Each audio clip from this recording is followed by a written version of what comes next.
Concept classes Dhanbad में आप सबका स्वागत है।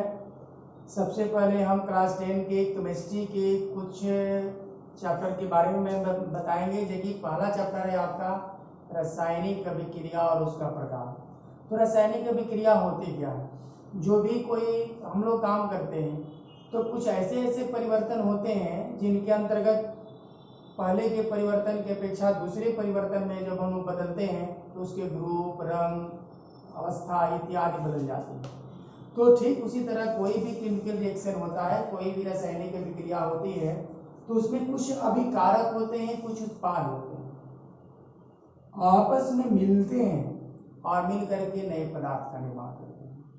या एक बहुत बड़ा यौगिक होता है, टूट जाता है और टूट करके दो या दो से अधिक पदार्थों का निर्माण होता है।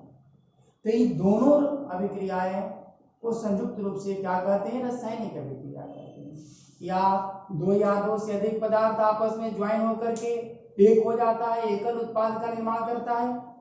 या एक बहुत बड़े यौगिक टूट जाता है और टूट करके अलग अलग पदार्थों का निर्माण करता है। यही अभिक्रिया क्या कहलाती है? रासायनिक अभिक्रिया कहलाती है। तो रासायनिक अभिक्रिया में जैसे कि हम देख रहे हैं कि मैग्नीशियम है और ऑक्सीजन है, तो मैग्नीशियम और ऑक्सीजन आपस में मिलता है तो मैग्नीशियम ऑक्साइड का निर्माण करता है।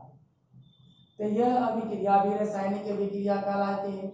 जैसे कि अभी अभी हमने आप लोगों को बताया कि बड़ा यौगिक टूटता है, जैसे कि कैल्शियम कार्बोनेट को लेते हैं, अगर इसको हम लोग हीट करते हैं कैल्शियम कार्बोनेट को, तो कैल्शियम ऑक्साइड और कार्बन डाइऑक्साइड का निर्माण होता है। इसको क्या कहते हैं? कैल्शियम कार्बोनेट कहते हैं। कैल्शियम कार्बोनेट कहते हैं।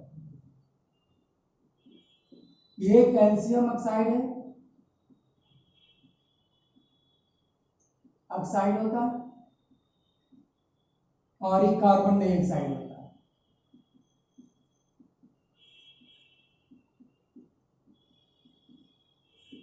तो ये रासायनिक अभिक्रिया हुई। लेकिन जब रासायनिक अभिक्रिया होती है तो जो पदार्थ रासायनिक अभिक्रिया में भाग लेते हैं उसको क्या कहते हैं? अभिकारक। अभिकारक होता है क्या भाई? तो रासायनिक अभिक्रिया में भाग लेने वाले पदार्थों को अभिकारक। जो पदार्थ रासायनिक अभिक्रिया में भाग लेते हैं वो अभिकारक कहलाते हैं। और रासायनिक अभिक्रिया के फलस्वरूप जो पदार्थ बनता है उसको हम लोग उत्पाद कहते हैं।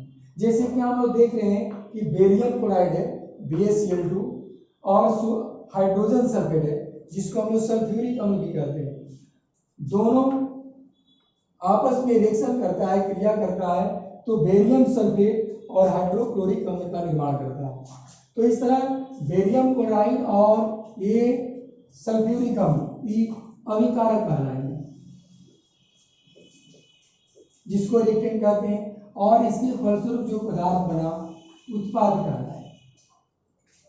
तो इस तरह अभिकारक और उत्पाद आप लोग क्लियर हो गया होगा कि रासायनिक अभिक्रिया में भाग लेने वाले पदार्थ अभिकारक कहलाते हैं और उसके फलस्वरूप बनने वाले पदार्थ उत्पाद कहलाते हैं। इसी के ऊपर हम लोग देख रहे हैं कि मैग्नीशियम और ऑक्सीजन मिलता है तो मैग्नीशियम ऑक्साइड बनता है, तो यहां भी ये अभिकारक कहलाएंगे और ये उत्पाद कहलाएंगे मैग्नीशियम ऑक्साइड। ठीक उसी तरह अगर कैल्शियम कार्बोनेट लेते हैं और कैल्शियम ऑक्साइड और कार्बन डाइऑक्साइड बनता है तो यहाँ पर कैल्शियम कार्बोनेट भी अभिकारक है और यहाँ कैल्शियम ऑक्साइड और कार्बन डाइऑक्साइड क्या है? उत्पाद है। इसके बाद हम लोग रासायनिक समीकरण के बारे में पढ़ेंगे कि रासायनिक समीकरण क्या होता है। तो रासायनिक समीकरण में चलते हैं कि जो भी हम लोग रासायनिक अभिक्रिया, हम लोग रासायनिक समीकरण क्या है इसके विषय में पढ़ेंगे। तो रासायनिक समीकरण में क्या होता है कि अब संकेत और सूत्र का सहारा लेते हैं, माने रासायनिक अभिक्रिया में जो पदार्थ भाग लेते हैं उनके नाम नहीं लिखते हैं, उनके नाम की जगह क्या करते हैं? उसका संकेत लिखते हैं या सूत्र लिखते हैं।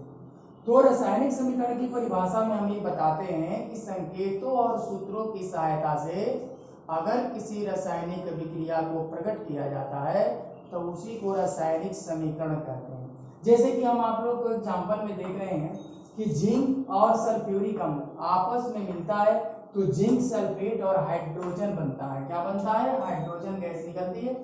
लेकिन यहाँ हम लोग देख रहे हैं कि जिंक तो नाम है, लेकिन यहाँ संकेत हम Zn लिख दिए और सल्फ्यूरिक अम्ल का सूत्र हम H2SO4 लिख दिए, नाम नहीं लिखे, उसके स्थान पर सूत्र लिख दिए। अब जिंक सल्फेट बना उत्पाद में तो हम ZnSO4 लिख दिए और हाइड्रोजन बना तो H2 लिख दिए। तो ये जो है हम लोग रासायनिक समीकरण कहेंगे, क्योंकि नाम के जगह संकेत और सूत्र का सहारा लिए। तो जब किसी रासायनिक अभिक्रिया को प्रकट किया जाता है तो संकेत और सूत्रों के सहारे जब उसको प्रकट किया जाता है तो यही विधि क्या कहलाती है? रासायनिक समीकरण कहलाती है। यहाँ नाम नहीं लिखते हैं, केवल सूत्र और संकेत का सहारा लेकर के भी किसी रासायनिक अभिक्रिया को प्रकट करते हैं। तो रासायनिक समीकरण भी दो तरह के होते हैं। कुछ समीकरण जो होते हैं, मैग्नीशियम यहाँ एक हो गया, तब क्या करेंगे? मैग्नीशियम को बराबर करने के लिए यहाँ उत्पाद में भी मैग्नीशियम से 2 से मल्टीप्लाई कर दिया, ये संतुलित समीकरण हो गया। यहाँ पर मैग्नीशियम भी 2 हो गया, यहाँ भी मैग्नीशियम 2 हो गया, ऑक्सीजन 2 है और यहाँ भी ऑक्सीजन 2। ठीक उसी तरह अगर नाइट्रोजन और हाइड्रोजन है मिलता है तो अमोनिया बनता है। यहाँ देख रहे हैं कि नाइट्रोजन 2 है, नाइट्रोजन 1 है, यहाँ हाइड्रोजन 2 है, हाइड्रोजन 3 है, तो यहाँ बराबर करने का प्रयास करेंगे। अगर नाइट्रोजन 2 है, यहाँ 2 से मल्टीप्लाई कर देंगे, इधर नाइट्रोजन 2 हो गया, इधर नाइट्रोजन 2 है। लेकिन यहाँ देख रहे हैं कि 3 2 6, हाइड्रोजन 6 हो गया, यहाँ पर हाइड्रोजन मेरे पास 2 है, इसलिए यहाँ भी 3 से मल्टीप्लाई कर देंगे तो मेरा यहाँ भी हाइड्रोजन 6 हो गया। यानी उत्पाद में हाइड्रोजन 6 हो गया अभिकारक में, और यहाँ उत्पाद में भी हाइड्रोजन 6 हो गया, नाइट्रोजन 2 हो गया, यहाँ भी नाइट्रोजन 2 हो गया। यानी तीर के निशान के बाएं और दाएं तरफ हर एक तत्व के परमाणुओं की संख्या यहाँ पर बराबर है, इसलिए ऐसा समीकरण को क्या कहेंगे? संतुलित रासायनिक समीकरण कहेंगे। तो उस रासायनिक समीकरण लिखते कैसे हैं? तो रासायनिक समीकरण लिखने के लिए जो पदार्थ रासायनिक अभिक्रिया में भाग लेते हैं उसको तीर के निशान के बाएं तरफ लिखते हैं। क्या लिखते हैं? बाएं तरफ। और जो उत्पाद बनता है तीर के निशान के दाहिनी तरफ लिखते हैं।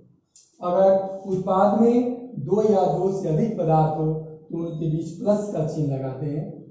अगर अभिकारक में और उत्पाद में भी एकल उत्पाद हो तो कोई बात नहीं है, लेकिन यहाँ पे अगर 2 उत्पाद हो तो वहाँ भी प्लस का चिन्ह लगाते हैं। जिसे कि यहाँ आप देख रहे हैं कि जिंक और सल्फ्यूरिक अम्ल के रिएक्शन में यहाँ भी 2 उत्पाद है, जिंक सल्फेट बना है और हाइड्रोजन गैस निकली है, यहाँ भी प्लस लगा दिए हैं। इस तरह आप लोग रासायनिक समीकरणों को संतुलित करेंगे और नेक्स्ट क्लास में हम और भी रासायनिक समीकरण के एक आध एग्जाम्पल को देंगे आपके पास, इसके बाद संतुलित कीजिएगा।